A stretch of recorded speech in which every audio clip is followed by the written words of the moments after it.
Hey guys, and welcome back to my channel. My name is Megan. If you're new here, I'm so glad you're here. I am a mama to 6 kiddos, and today's video is going to be a look at our homeschool day, just what the flow of our day looks like, and I'm excited that you guys are here.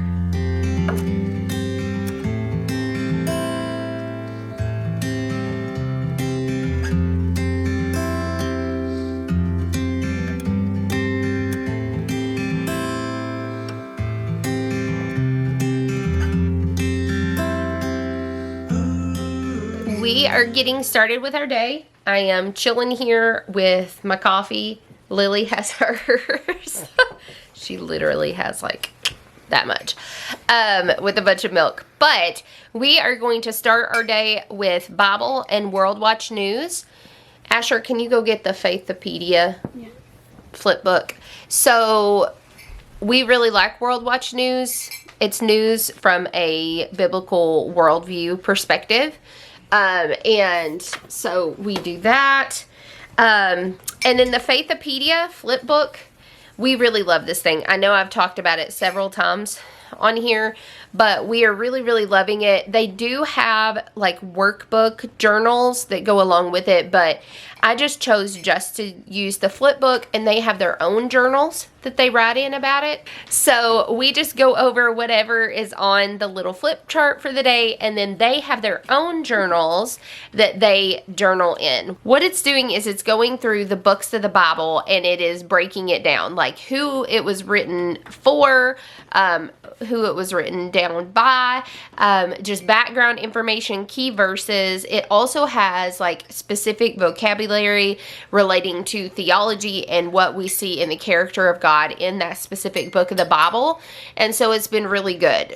So today specifically we chose a key verse in the book of Ruth that we were learning about, and they wrote it down and illustrated it in their journals. So we have moved to the table now, and we are going to do our history. So we have been using Biblioplan this year, and I have a couple of videos sharing about it from months back.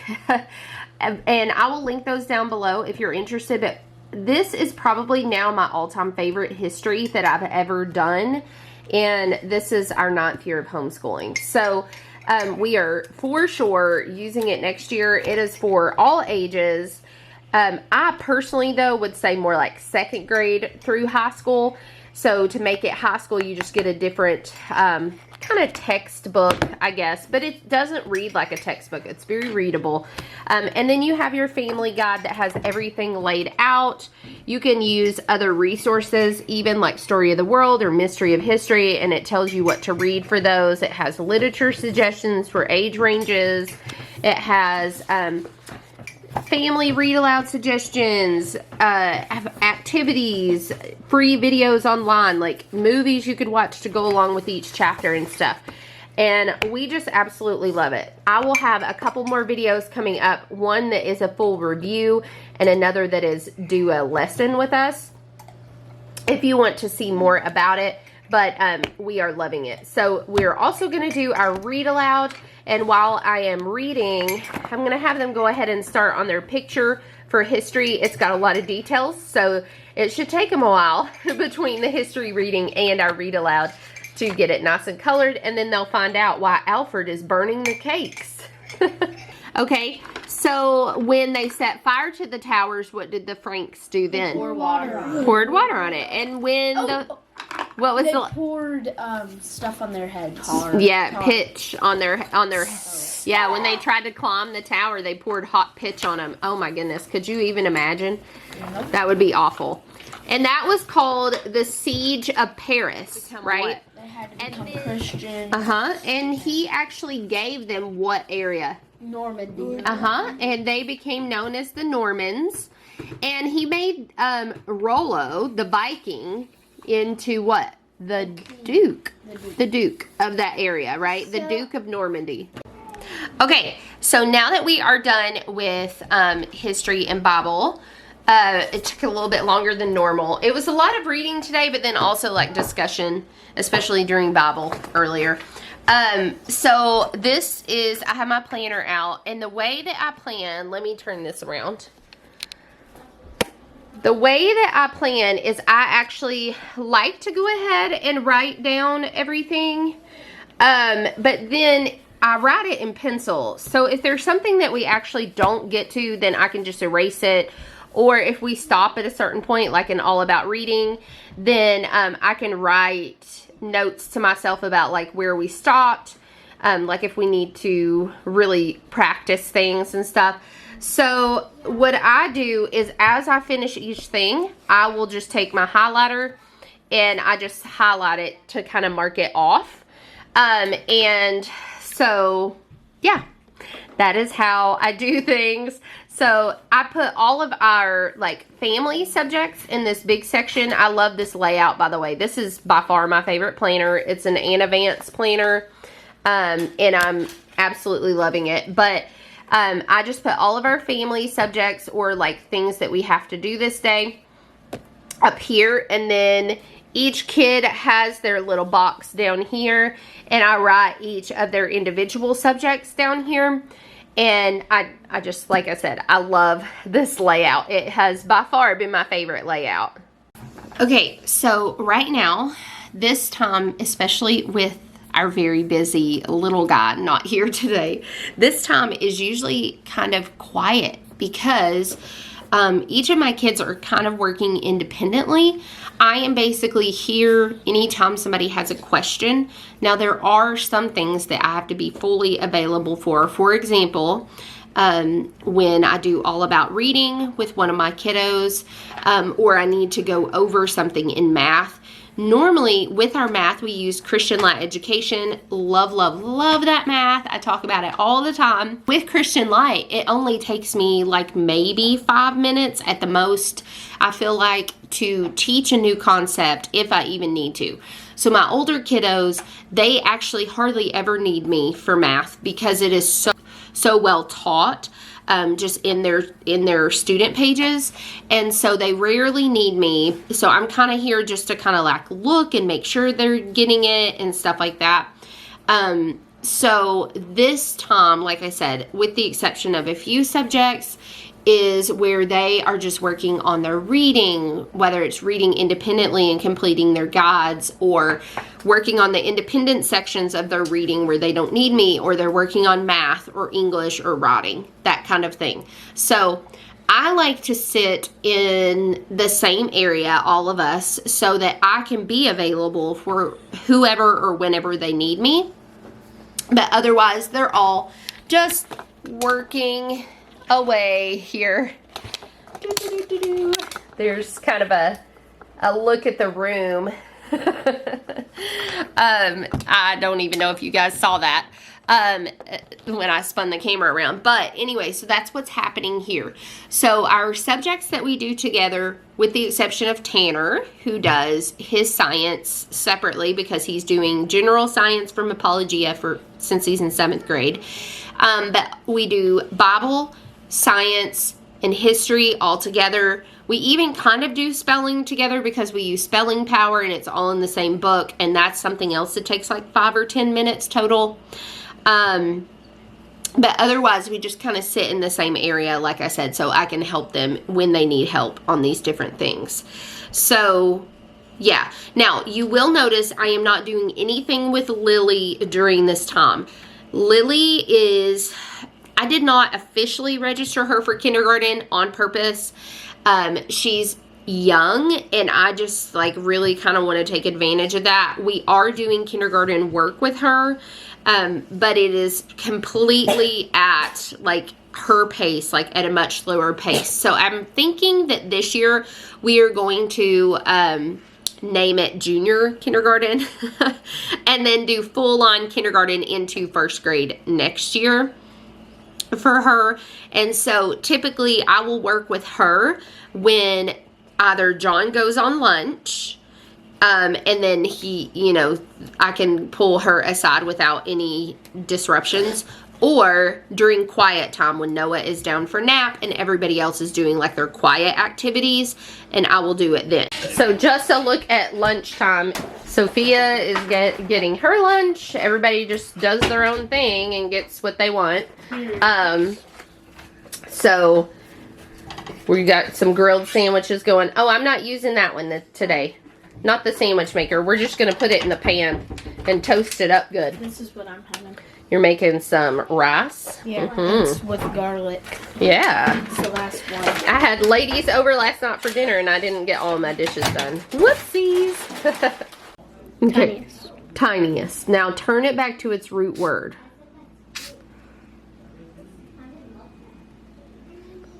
So what word is it now? Tiny. Good job. Okay. So now let me do another word. Hold on. Let me look and see. Okay, I know what I'm gonna do. Then we can go to the hotel place and find the hotel. Okay. Funnier. Funnier. Change it back to its root word. Careful. You accidentally pushed it like I do all the time. Funny. Funny. Good job. Partly. Mm-hmm. Safely. Mm-hmm. And the suffix is ly. Good job. Okay, so any words that use the suffix ly, go ahead and highlight the ly suffix. Okay, you can hear my boys. They're downstairs playing basketball, some of them. Tanner is doing his math now. And Sophia finished her writing. So we are really like moving and grooving. Everybody had lunch. It's now about 10 after 12. But I just wanted to chat for just a second and just wanted to take a second and just say, so in these type of videos, my purpose is never, ever, ever for anybody to feel like I have it all together and, you know, whatever, because I really don't. Because this is a day-to-day thing. You guys are seeing a look at our day without our little guy here, for one. And it's not always this quiet. And it's not always this focused. Most of the time, it is, honestly, with like the focus. And it's to the point now where it's kind of like a well-oiled machine, in all honesty. But don't let that, if your homeschool is not working in that way, just know that my homeschool has been through many different seasons. This is my 9th year homeschooling my kids.